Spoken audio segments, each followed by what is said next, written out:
what old Wrinkly said.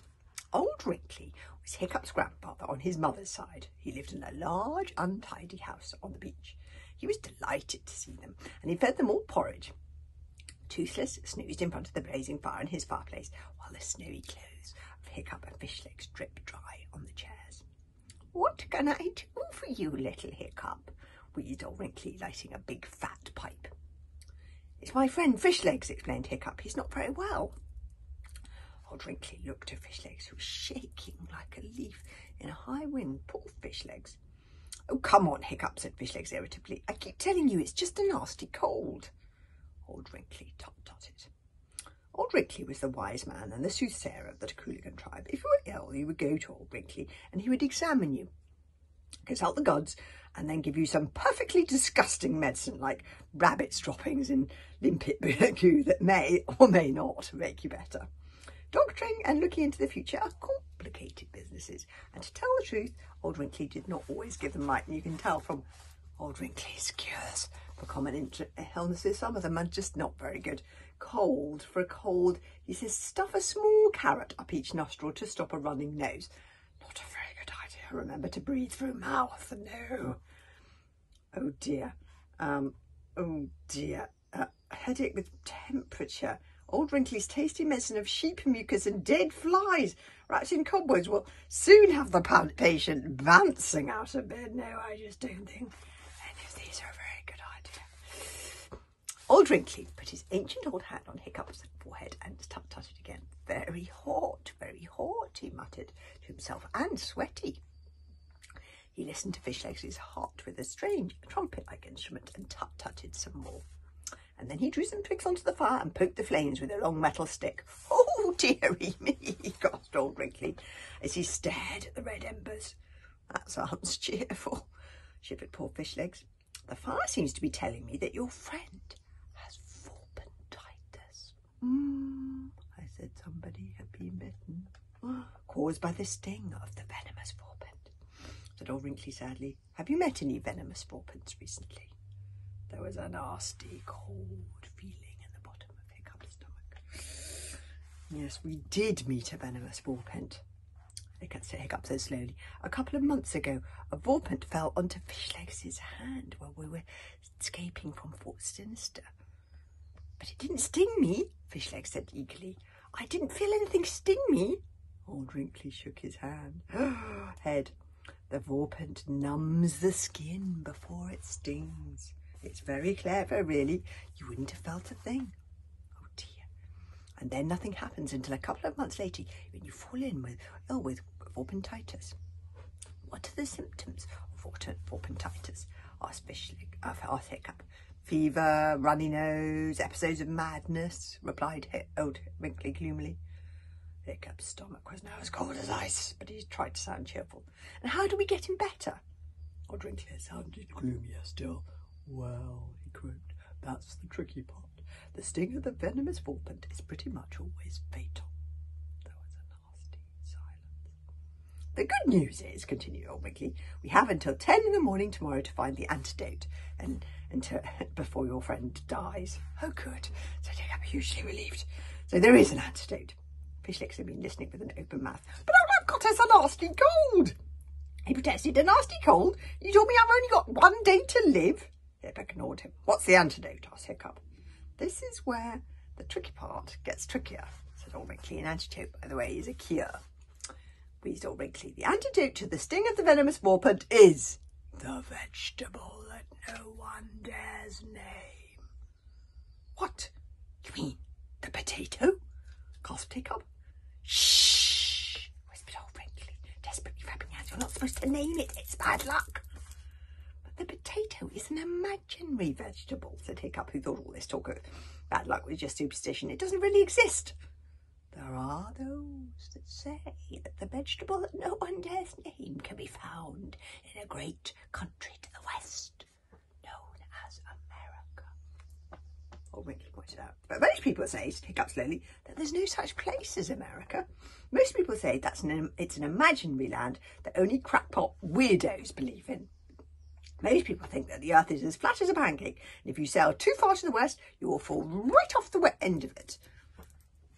"That That is what most people say, admitted old Wrinkly, shrugging his shoulders and carrying on puffing his pipe. And even if there was such a thing as this so-called potato in this so-called land called America, argued Hiccup, we're never going to be able to sail to it and find the antidote in only one day. I mean, in one day you'd hardly be out of the Sullen Sea. The thing you're suggesting is impossible.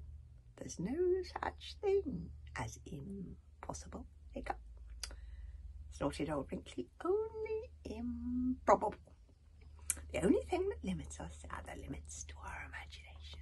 Oh, I like that saying of old Wrinkly's. And I used to think of you as an imaginative boy. Give up if you want to, but I used to think of you as the sort of boy who would never give up, however bad things looked. Okay then, said Hiccup crossly, give me one reason not to give up. I will give you a reason, said old Wrinkly. There is a chance that Norbert the Nutjob, chief of the hysterics, may have the antidote to Borbonditis. Hiccup jumped. Norbert the Nutjob? Said Hiccup. Why does he have a potato? Where did he get it from? I will explain by telling you the story of Norbert the Nutjob's father and the Doomfang, said old Wrinkly. You do that, said Hiccup, already feeling anxious at the mere mention of Norbert the Nutjob. Old Wrinkly relit his pipe. I have to warn you, Hiccup, wheezed old Wrinkly between puffs, that like a lot of stories, this may or may not be true. The story of Norbert the Nutjob's father and the Doomfang. 15 years ago, began old Wrinkly, the chief of the hysterical tribe was Norbert the Nutjob's father, Big Job. The hysterics have never believed that the world is flat, and if you sail too far to the west, you will fall off the end of it. Like this, you see, that's what most Vikings believe. You go to the west and then, oops, you fall off the end of the world. The hysterics think this is poppycock. Big Job believed that the earth was as round as the moon, and he set out to prove it. Big Job built the greatest Viking ship you have ever seen, a ship called the American Dream, and he sailed far, far to the west through storms as black and as wild as Woden's nightmares. He sailed past icebergs higher than a ship's great mast, and on over the great serene sea desert. And however far he sailed, he never came to the end of the world. The world is as round as a circle, and a circle has no end. He could contain himself no longer. Is this true? He burst out. Is the world really a circle that has no end?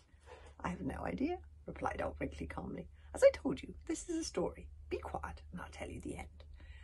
After a journey so long it seemed like forever, Big Job at last found the land that he had dreamed about, the land called America. This was a glorious country, full of natural treasures like the vegetable that no one dares name, and friendly natives that Big Job called Feather People. Big Job spent a couple of months there before returning home to the Inner Isles. Norbert's father decided to take back with him a frozen vegetable that no one dares name, so that everybody would believe that he really had been to America. On the journey back, Big Job has an extraordinary feeling that the ship was being followed. First he thought it was a great whale or a shark, but eventually he realised it was something far, far worse. It was a tremendous sea dragon called a Doomfang.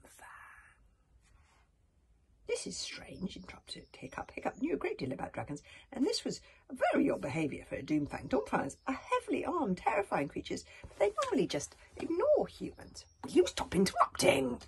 Said old Wrinkly. That dreadful animal followed them all the way from America like a curse. This is called how to cheat a dragon's curse, isn't it? It was only when they reached the Wrath of Thor that the animal attacked and tried to swallow the boat. Big Job was very brave.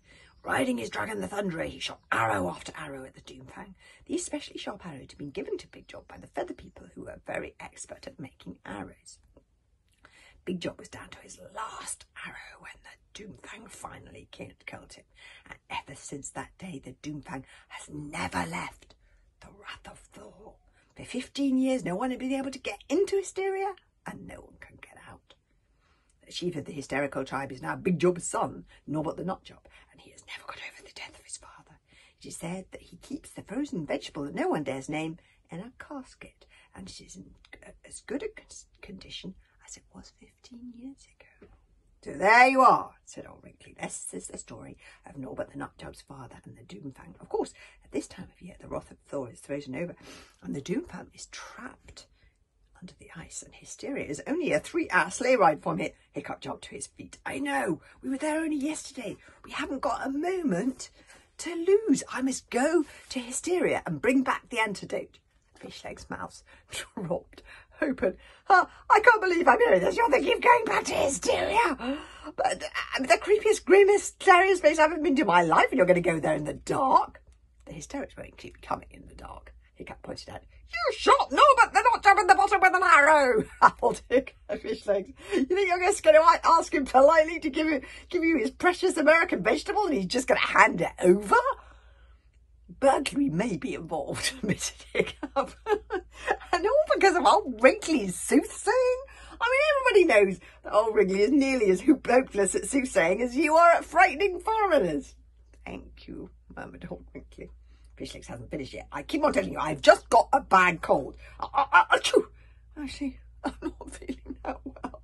Would you mind if I lay down for a moment? Be my guest, said old Wrinkly. You can have my bed, and I'll make you some hot lemon honey. Don't forget, Hiccup, you have until 10 in the morning tomorrow before Fishlegs dies. 10 in the morning, mind. So Hiccup left old Wrinkly looking after his great friend Fishlegs and ran out of the door. He had finally realised he might not have much time left, and although he didn't know it at the time, these were the first steps he took towards the scariest, the most alarming and ghastly adventure of his life so far. He was indeed setting out on a quest that would be a race against time and lead him to a terrifying monster, an icy peril which would be sung about by bards ever for after as the quest for the frozen potato. And there's a little message from the venomous Warpen. Even if the earth was as round as a potato, how ridiculous. And if you could reach the land of your dreams on the other side of the ocean, how silly. I would still be there waiting for you, so give up, give up, give up, give up, because nobody can cheat the curse of the venomous Warpen, and you only have 15 hours left. So we'll have to see how Hiccup does. Chapter 7, The Quest for the Frozen Potato.